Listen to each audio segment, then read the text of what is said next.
Muhammad Batu Gajah. Terima kasih, Pengerusi. P14 butiran 02000 Perpaduan Negara, butiran kecil 020100 Perpaduan Negara dan Integrasi Nasional. Pengerusi, sejauh manakah usaha kerajaan selama ini berhasil untuk memakmurkan perpaduan kaum? Apakah indikator atau sistem yang dijadikan mekanisme bagi mengesan konflik perkauman di negara ini? Perpaduan adalah faktor penting dalam menentukan kestabilan politik, sosial dan ekonomi negara kita. Ada pandangan bahawa masyarakat majmuk di Malaysia berciri they mix but do not combine dengan izin. Bermaksud mereka bercampur tetapi tidak bersatu. Oleh yang demikian, banyak usaha-usaha perlu diambil untuk mencapai perpaduan negara dan integrasi nasional. Dalam pada itu, kita perlu juga memastikan keunikan negara kita yang kaya dengan khazanah kebudayaan, kesenian, agama dan bahasa terus dikekalkan dan diperkukuhkan. Dalam kata lain, perpaduan yang ideal untuk negara kita ialah boleh diterjemah dengan konteks unity in diversity perlu disuburkan lagi. Tetapi, saya melihat dalam belanjawan 2021, terdapat pengurangan peruntukan bagi perpaduan negara dan integrasi nasional sebanyak RM124.1 juta. Hanya RM210.4 juta diperuntukkan dalam belanjawan 2021 jika dibandingkan dengan RM334.5 juta bagi tahun 2020. Kenapakah sejumlah yang besar telah dikurangkan bagi perbelanjaan perpaduan memandangkan dalam keadaan ketidakstabilan politik, perkara-perkara yang tidak diingini boleh tercetus antara mana-mana pihak yang tidak bertanggungjawab. Satu lagi perkara yang ingin saya sentuh adalah berkaitan dengan usaha kerajaan mewujudkan perpaduan melalui sukan. Saya tidak nampak kesungguhan dalam usaha ini. Sukan masih dipengaruhi oleh sentimen perkauman yang tebal. Ini tidak boleh dinafikan. Usaha-usaha perlu diambil oleh kerajaan ke arah mewujudkan semangat muhibah sukan supaya sukan tidak lagi dikenali atau disangkut pautkan dengan penglibatan hanya mana-mana satu kaum. Kerajaan harus memberi peruntukan yang mencukupi bagi mewujudkan muhibah sukan supaya setiap sukan dapat menarik perhatian dan minat semua kaum di negara ini.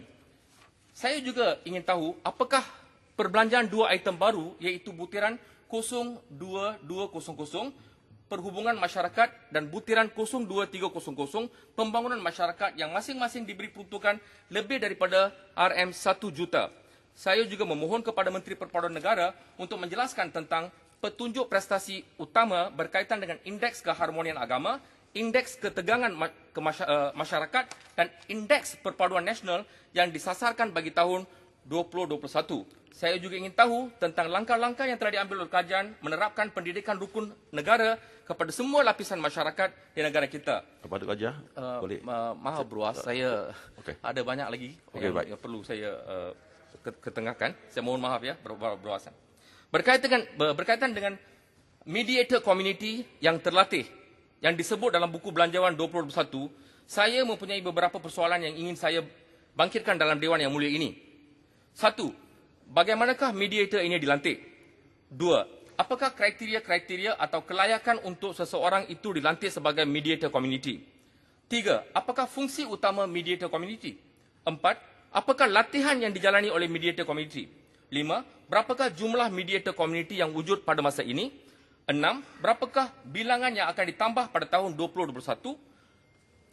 7. Apakah ganjaran yang diberikan oleh kerajaan kepada mediator community? Dan yang ke-8, sejauh manakah mediator community ini telah membuktikan keberkesanan fungsinya setakat ini?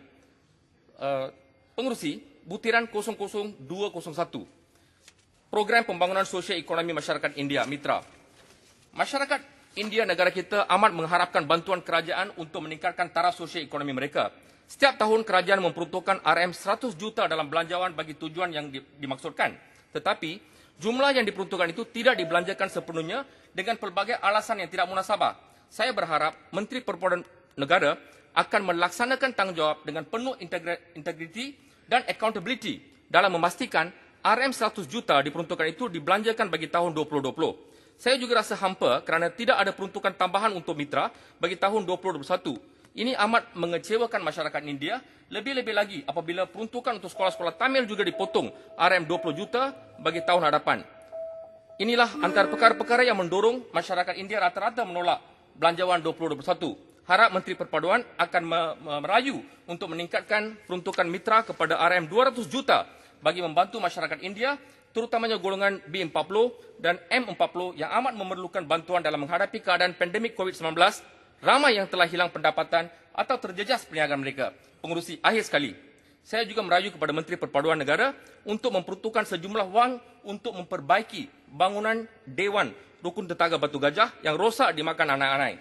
Untuk makluman Menteri, Rukun Tetaga Batu Gajah adalah antara KRT yang aktif yang perlu dibantu supaya mereka dapat berfungsi dengan lebih giat dan aktif. Mohon dipertimbangkan.